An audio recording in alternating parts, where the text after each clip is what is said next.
Welcome to episode 31 of the Coffee and Confidence Show. Thank you so much for being here. My name is Kelly Kerrigan, and I'm the host of the Coffee and Confidence Show. And my business is Empower Me Coaching. I am empowering people pleasers worldwide to gain the courage to confidently communicate with others.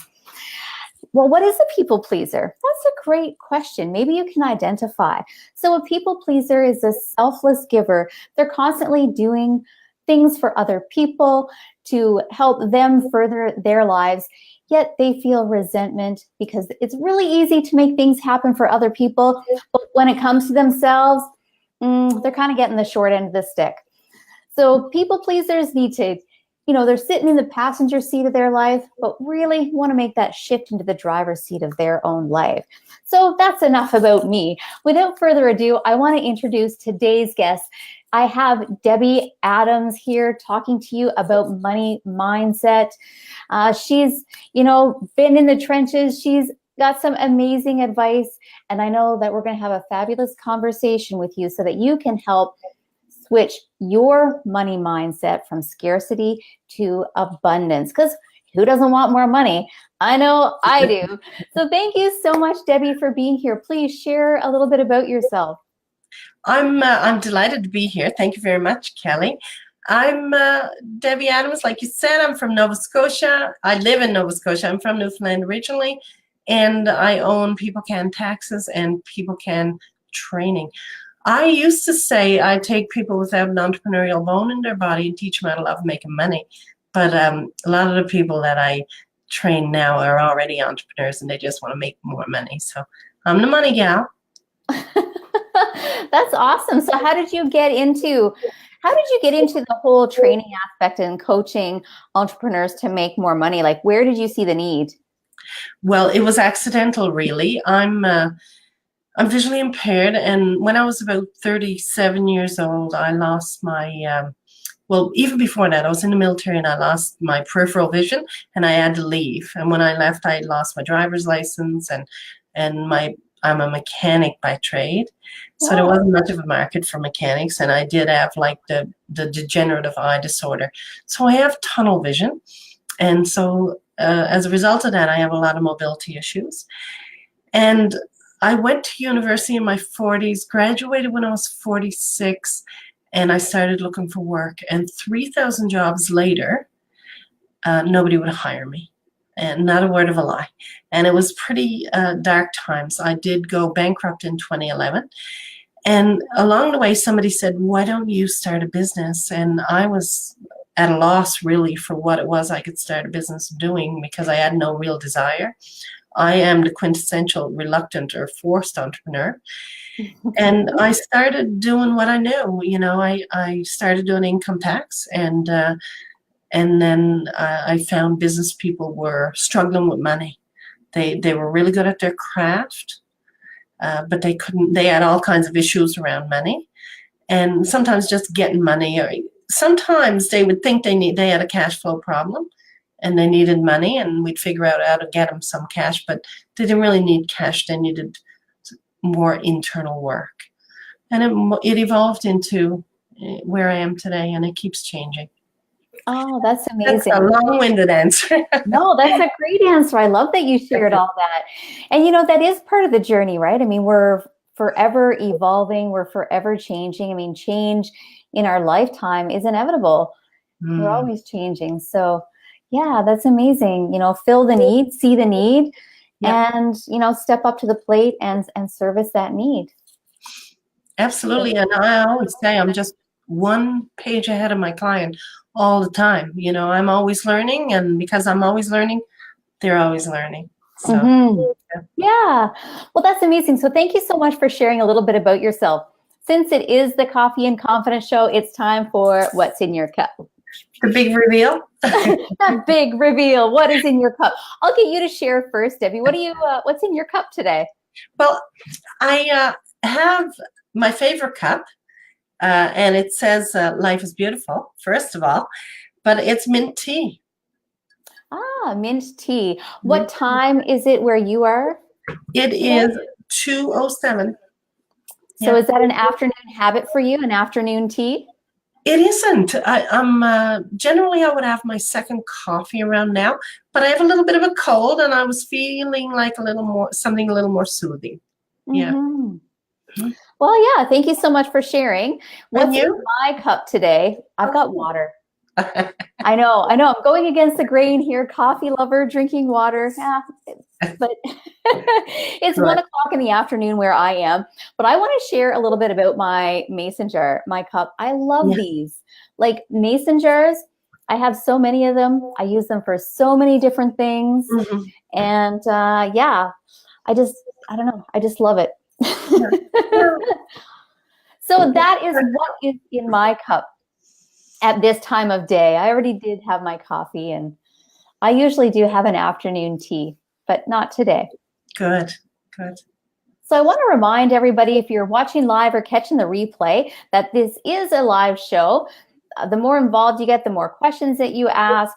Let us know where you're tuning in from. Let us know what's in your cup.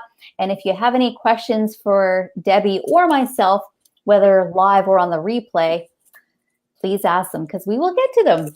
Oh, yes. All right. So Debbie, today we're talking about like money mindset, confident money mindset. Mm. So when it comes to the money mindset, like I hear these words like scarcity mindset versus abundant mindset. So you had shared just a few minutes ago that you saw a need for, the coaching, the training and things that you do to help entrepreneurs make money, right? So where does that like scarcity mindset come from? I'm going to say it's the way we're conditioned as we're growing up. I think there's lots of ways that we learn when we're children. And one of those ways, of course, is observational learning, just watching the way that our parents interact with money. And coming from my background, it was not, I'm always sensitive of the people who maybe believe that we grew up a little better off than we did, but very humble beginnings. Always more weak than money, not more month than money. Always more weak than money. What do you mean by that? What does that mean? People would get paid on Friday and be broke on Saturday. Oh, yes. So, Okay. very low income. And so there was never enough money. And there was always those, money doesn't grow on trees and all of the sayings that you would hear. And whenever they got any money, they ran as fast as they could to buy something they wouldn't normally buy. And they would get themselves back into that cash-strapped position again because it was the place where you're comfortable. So you're always watching this, and you make your own assumptions. You grow up, and you do, it repeats itself. Mm-hmm. Yeah. So while you were talking there, I heard like self-sabotage is the word that came to my mind, right? You get a few extra dollars, you go out and spend and buy something that you wouldn't normally buy. And maybe at the time, like people don't realize it's self-sabotage but like you said, it's history. So that becomes a person's normal if they've watched, parents or previous generations do that. Yes. Yes. I like that because I said before that I don't use a lot of jargon. When I first heard self-sabotage, all I thought about was, I'm doing something that's really bad for myself. And sometimes it's hard to square, going to buy a nice outfit because you've done without for so long and see that as self-sabotage. Wouldn't you see that as treating myself well? Maybe. It can be, you can be sabotaging yourself and it'll look like you're doing something good, right? Yeah. You could be going out to get your hair done and get some self-care done with money that you can't really afford to be spending. Right. So is that actually self-care or self-sabotage? It is self-sabotage because of the long-term effect that it has on your life, right? Okay. So this is what I was trying to piece together. Yeah. Is it self-sabotage or is it self-care? So you're saying it is self-sabotage because in the long term, what was the wording you used? I have no idea. Oh, okay. Yeah, because in the long term, it's not going to serve you. But in the short term. It's like that instant gratification, right?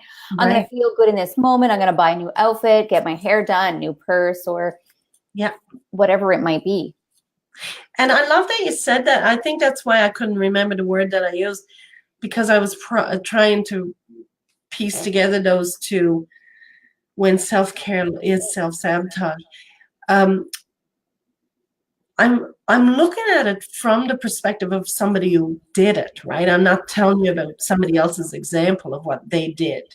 It's, what I was doing. So if somebody said, why are you self-sabotaging, Debbie? I would think, my gosh, I wasn't self-sabotaging. You saw how hard I've struggled, and I thought I would treat myself a little and I'd justify my actions.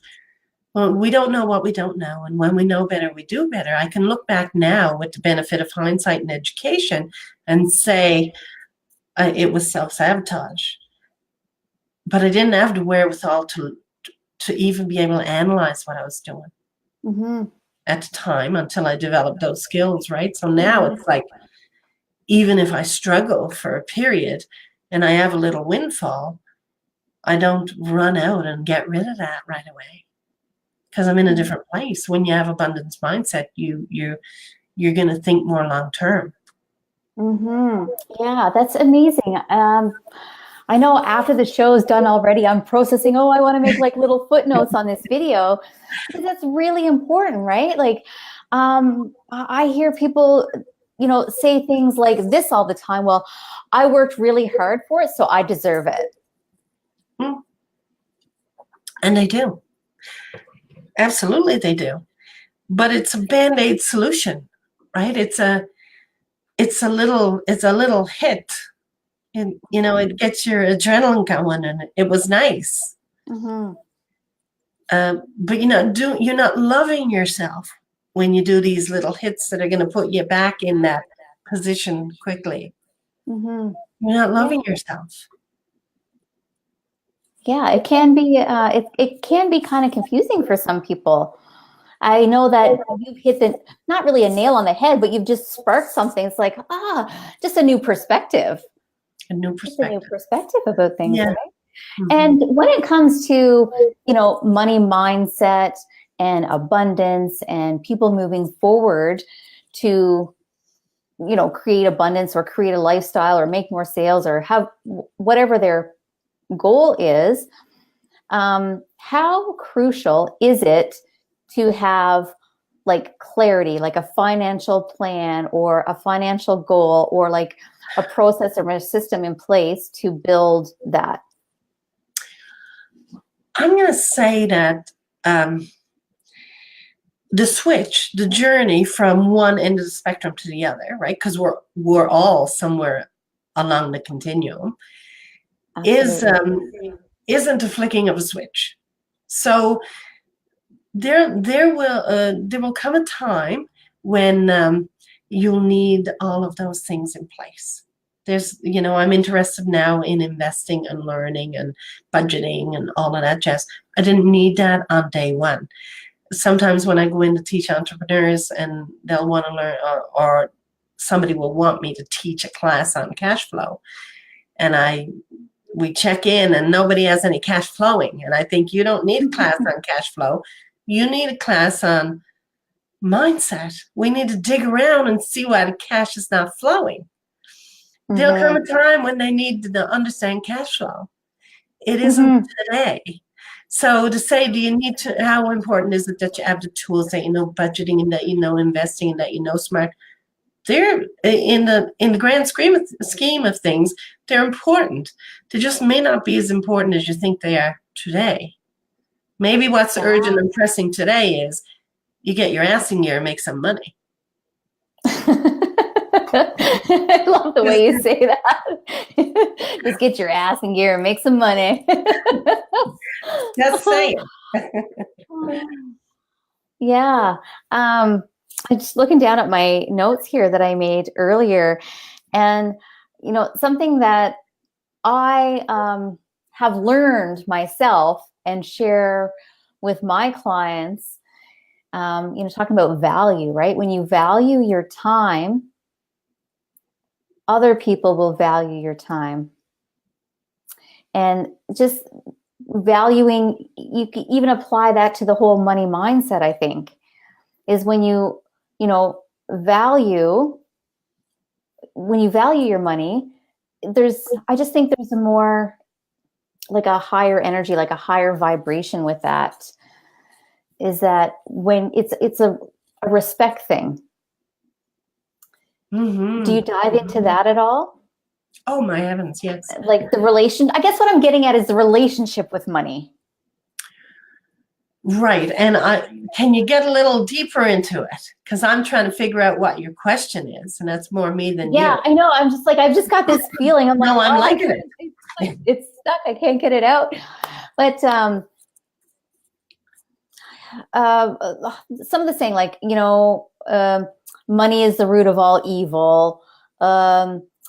Like, only the rich get richer, the poor get poorer. I've heard this like, only money they print every day. Right? They make, So if people like discard money as if it's like they don't value it, like in a relationship. So for instance, if I woke up every day and I didn't value the relationship, well, would it stick around?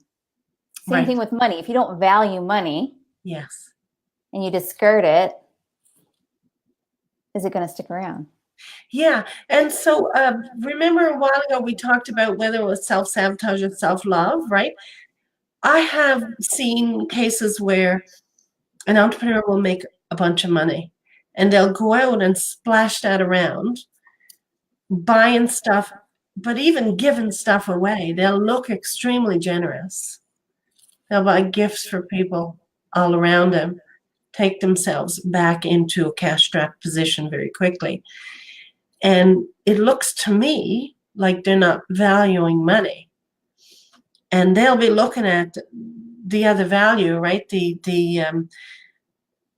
things that we're not looking at. They'll be looking at, well, I looked good to my kids, or I look generous in the community when I pay for the meal, or, right?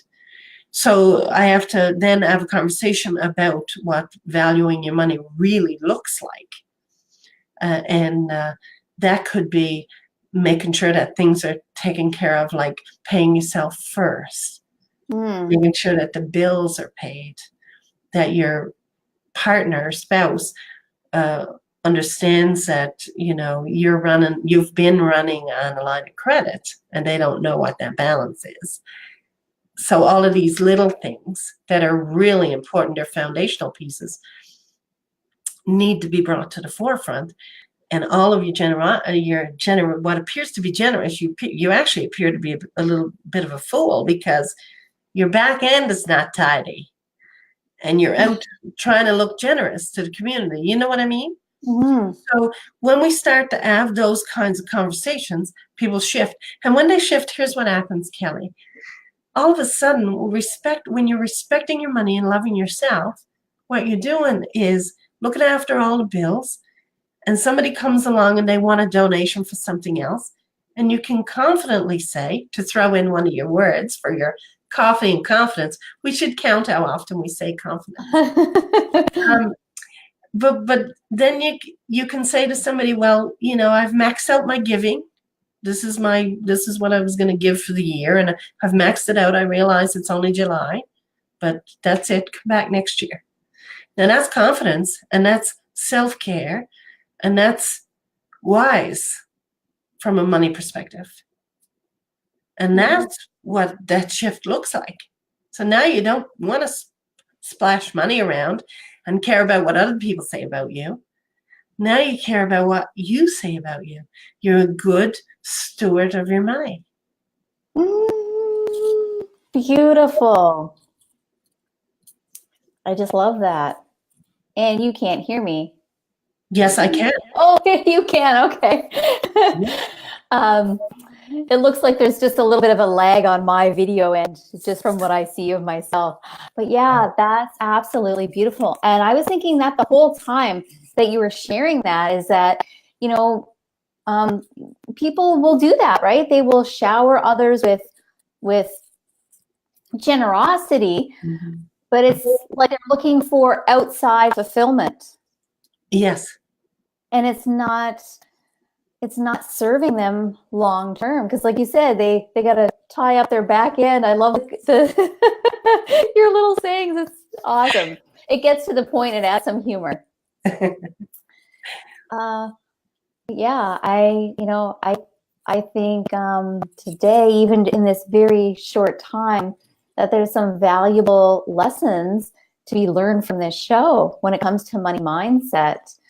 Even what, self-love versus self-sabotage really looks like when it comes to spending money. I didn't even know that we'd go there. I'm grateful and honored that we even had this conversation, because I'm going to use it. I mean, I'm going to develop that further and use it. My question that I always I do this talk called is unconscious bias against making money, impacting your money maker. And it starts the conversation about what's going on below the surface. And I use all these kinds of examples about, self-care and whatnot when I talk about that. But I'm glad that you brought us there. Well, that's amazing. Thank you so much for sharing that. I want to welcome you to share with the viewers how people can get in touch with you, Debbie. Yes, of course, at my website, www.peoplecan.ca, and you can reach me there through my email and whatnot. And I'm on Facebook as Debbie Adams Business Strategist, and my Twitter handle is @PeopleCan. So tell me your Twitter handle again. @PeopleCan. Oh, @PeopleCan. Great. And I welcome you to leave those in the comments once we're done the show. Once I log off, you can view the show and you can add any of those links in the comments for the viewers to reach easily. I will. Thank you. Yeah, you're welcome. So, Coffee and Confidence, episode 31, Confident Mindset, is coming to an end. If you've enjoyed this episode, I want to let you know that the Coffee and Confidence Show is a weekly show every Thursday right here on Facebook.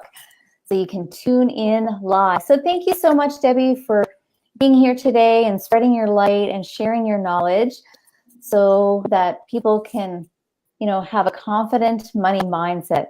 So thanks again. We'll see you later, guys. Take care.